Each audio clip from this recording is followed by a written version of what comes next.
أضاء اللون الأصفر بشرتي. أوه، هيا يا نشوان، ألم تنتهي بعد؟ لقد مللت من الجلوس في المنزل.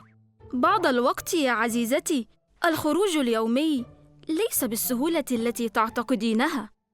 يا إلهي، كم هي حياة البشر مملة. عندما كنت قطعة من حديد كنت أستمتع بوقتي أكثر من الآن. اسمعي يا دودي، لم أكن أعلم هذه المعلومة من قبل. يقول الكتاب بأن العالم اليمني أبو محمد الحسن الهمداني كان أول من اكتشف الجاذبية الأرضية. هل تعلمين أن الرجل ولد في نهاية القرن الثالث من الهجرة وحسب؟ وما الاكتشاف في ذلك؟ تدرك المعادن الجاذبية بفطرتها. نشوان ابني، هل تسمح لي ببعض الوقت؟ أنظر ماذا تريد أمي، ثم أعود لأكتشف مدى الفطرة التي تحملينها. ابتعد يا نشوان، يبدو أنني أصبت بالبرد. سلمك الله وعافاك يا جدي.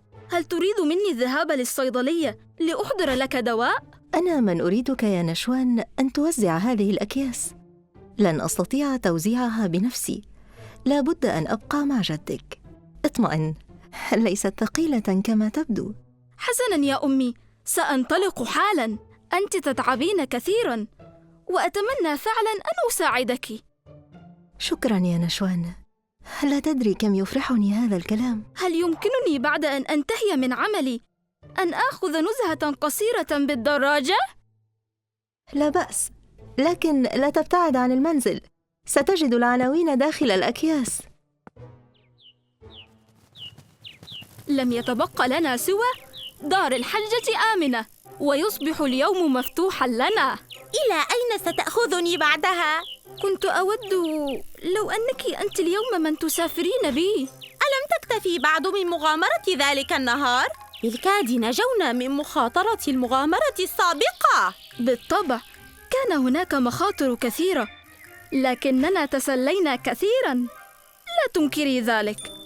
فقد كنت وصيفة للملكة بلقيس، وبدوت كأميرة. بل كنت أميرة حقيقية.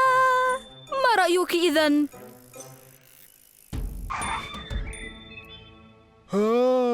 يبدو أنك أصلحت الدراجة.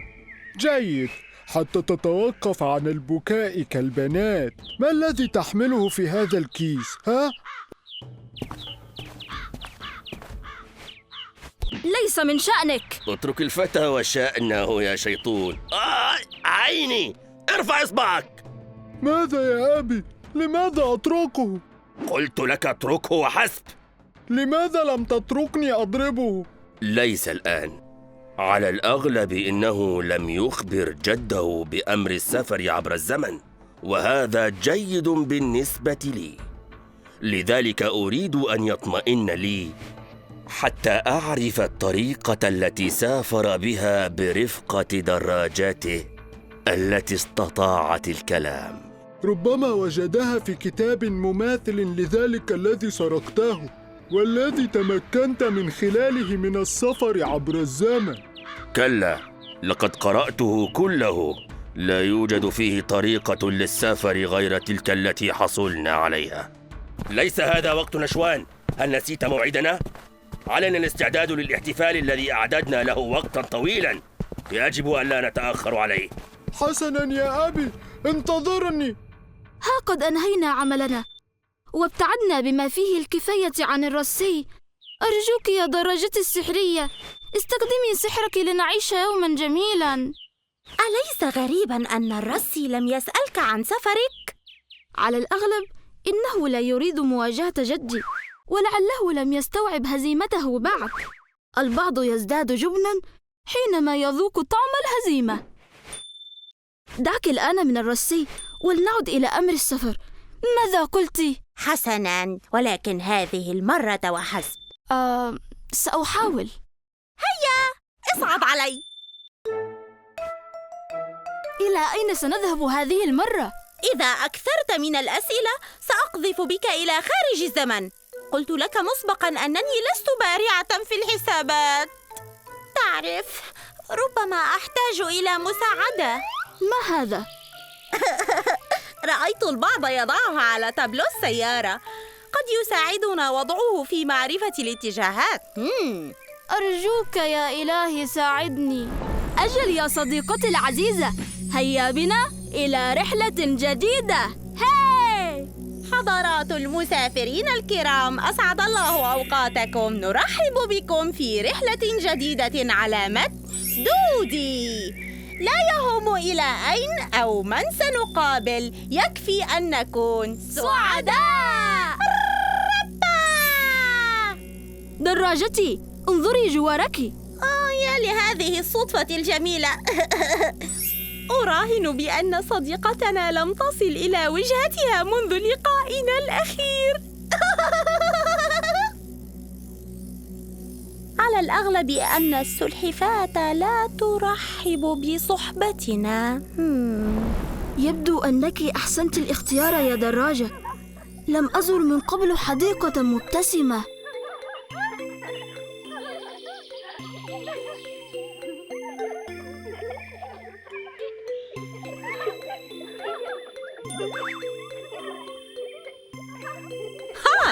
إنها الخبرة يا صديقي. أهلا يا فتى، مرحبا.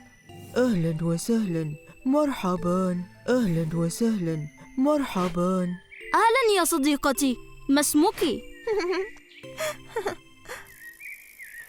ماذا هناك؟ ألا تسمع؟ هناك أقدام تتجه نحونا. عزيزتي دودي، لا أظن أن مكانا بهذا اللطف قد يحمل أشرارا. ألم تتعلم شيئا من زيارتنا للملكة بلقيس؟ الأماكن الأكثر استقراراً ورخاءً تكون الأكثر عرضة للغزو. يجب أن نتأكد من القادمين أولاً. لا أريد أن أقع عرضة للأسر. لا تعرف كم كان التتار قاسين ومتوحشين. اطمئني، لم يغزو التتار اليمن مطلقة. كانوا الأحباش أو البرتغاليين، المماليك، الأتراك أو الإنجليز. يا إلهي، كم هو مرهق على أرض أن يطمع بها كل هؤلاء. انظري إلي يا صديقتي، لم نسافر كي نبقى مختبئين. ابقي مكانك وسأخرج أنا لمعرفة الزمن الذي انتقلنا إليه. لا تخشي الأسر، سأنقذك إن تم أسرك. إن تمكنت من ذلك. أيها المتهور، سنقع في المتاعب. أنا واثقة من ذلك.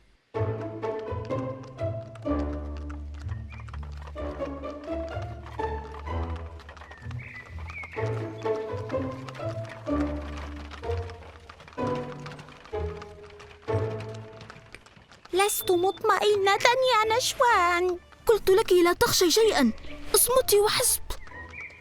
توقفوا. من أنت أيها الولد وأين دارك؟ لا أعرف، يبدو أنني أضعت الطريق.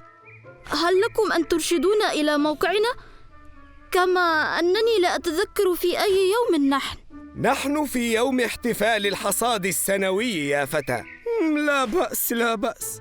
غالبا ما يتوه الأطفال عن أهاليهم أيام المناسبات. اصعد معي حتى نستدل على أهلك. سيجتمع الناس مساء اليوم. لا بد وأنك سوف تجدهم هناك. هل لي أن أعرف من هي صديقتك؟ إنها صديقتي الدراجة دودي، جاءت لزيارتي من بلدة بعيدة. ظننت ذلك، لم أرى مثلها من قبل. شكلها غريب. هيا بنا هيا بنا، سيبدأ الاحتفال قريبا.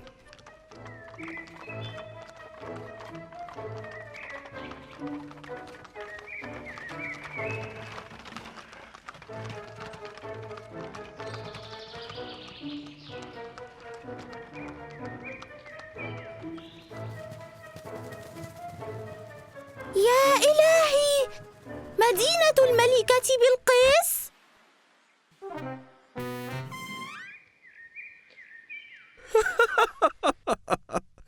جدتنا الكبيرة بلقيس.